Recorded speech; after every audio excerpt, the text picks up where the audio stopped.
आणि आता सविस्तर बातमीपत्राच्या सुरुवातीलाच एक मोठी आणि अतिशय महत्त्वाची बातमी ती म्हणजे मुंबई पुणे महामार्गावर उद्या मेगा ब्लॉक असणार आहे। दुपारी 2 ते 3 वाजेपर्यंत महामार्ग बंद असेल।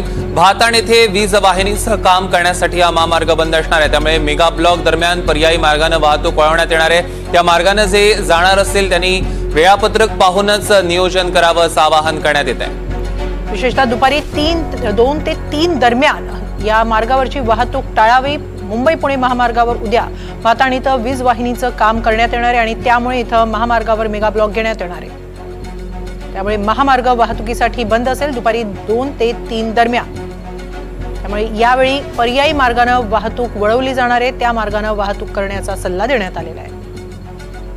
त्यामुळे मुंबई पुणे प्रवास करणाऱ्या सगळ्याच प्रवाशांसाठी अत्यंत महत्त्वाची बातमी आपण बघतोय। उद्या दुपारी 2 ते 3 वाजेपर्यंत हा महामार्ग बंद असणार आहे। भाताण येथे वीज वाहिनीचं काम करण्यासाठी हा महामार्ग बंद असेल। मात्र या मेगा ब्लॉक काळामध्ये पर्यायी मार्गाने वाहतूक वळवली जाणार आहे।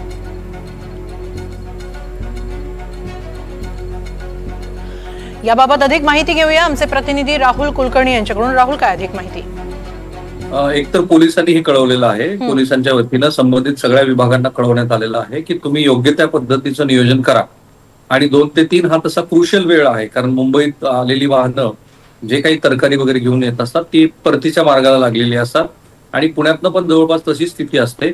आणि अशा दुपारच्या वेळेला हा जो जाणीवपूर्वक निवडलेला वेळ आहे, कारण त्यावेळेला आपल्याकडे नॅशनल ग्रीडचं जे काम सुरू आहे त्या दुहेरी मार्गाचं एकाच वेळेला काम सुरू होणार आहे। 1 तासाचा वेळ घेण्यात आलेला आहे आणि यात अर्थातच वेगळ्या पद्धतीचे पर्यायी मार्ग, जाण्यासाठी एक वेगळा पर्यायी मार्ग आणि येण्यासाठीचा एक वेगळा पर्यायी मार्ग दिलाय।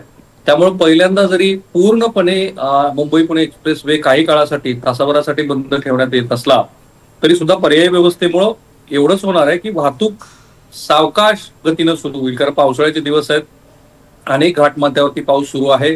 सध्याच लोणावळा आणि त्या परिसरात प्रचंड पावसाचे सध्या ढग जमलेले आहेत आणि पुढच्या 36 तासामध्ये आणखी पाऊस पडेल असं सांगितलंय। त्यामुळं पडणारा पाऊस आणि दुपारी हा पूर्ण महामार्ग बंद असणं, यामुळे जे कोणी ह्या महामार्गावरती प्रवास करतील त्यांनी पोलिसांनी दिलेल्या सूचनांचं पालन करावं।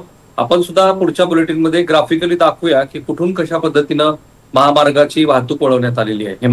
नक्कीच धन्यवाद राहुल, आपण दिलेल्या या सविस्तर माहितीबद्दल।